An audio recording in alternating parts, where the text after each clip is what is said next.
श्री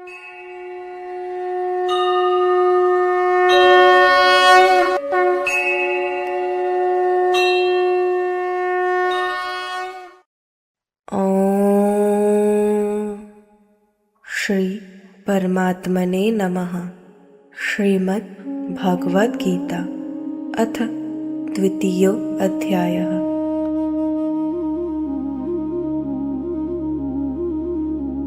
य एनं वेत्ति हन्तारं यश्चैनं मन्यते हतम् उभौ तौ न विजानीतो नायं हन्ति न हन्यते। जो इस आत्मा को मारने वाला मानता है और जो इसे मरा हुआ मानता है, वे दोनों ही नहीं जानते। यह न मरता है और न मारा जाता है।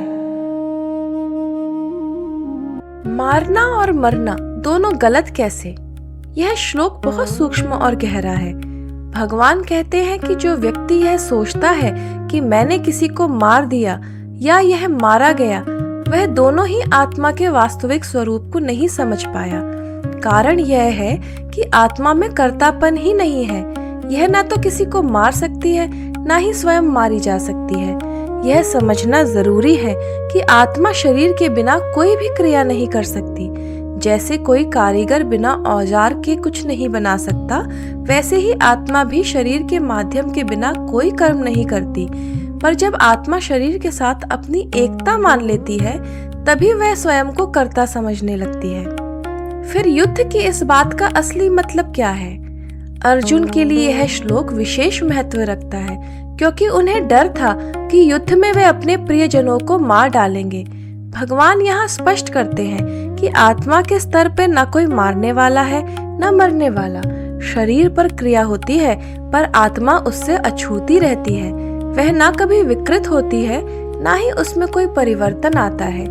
यह ज्ञान अर्जुन को और हमें भी यह समझाता है कि जिस चीज को हम हत्या या मृत्यु कहते हैं, वह केवल शरीर के स्तर की घटना है। आत्मा के स्तर पर कुछ भी नष्ट नहीं होता। तो अपराध बोध से मुक्ति कैसे मिले?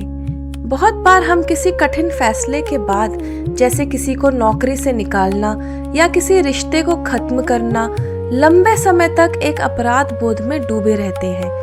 यह श्लोक हमें एक संतुलित दृष्टिकोण देता है। हमें अपने कर्तव्यों का पालन करते समय सजग और जिम्मेदार होना चाहिए, पर अनावश्यक अपराध बोध में डूबकर स्वयं को पंगु नहीं बना लेना चाहिए। जिम्मेदारी और अपराध बोध में फर्क समझना मानसिक स्वास्थ्य के लिए बहुत जरूरी है।